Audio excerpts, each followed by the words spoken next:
माझं नाव उमा सुधीर बर्डे. माझ्या मुलीचं नाव मयुरी सुधीर बर्डे. माझ्या मुलीचा मणका थोडासा तिरका पहिल्यांदा दिसत नव्हता, पण आता हळूहळू वय वाढेल तसं वाकडा व्हायला लागला. तर आम्ही तुषार पिसाळ सरांकडे आलो तपासायला.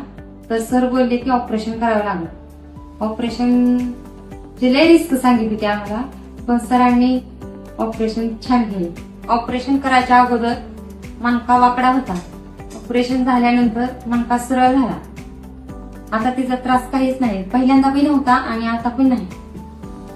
तुषार पिसाळ सरांचे आणि साईनाथ हॉस्पिटलचे आभारी आहे. थँक्यू तुषार पिसाळ सर.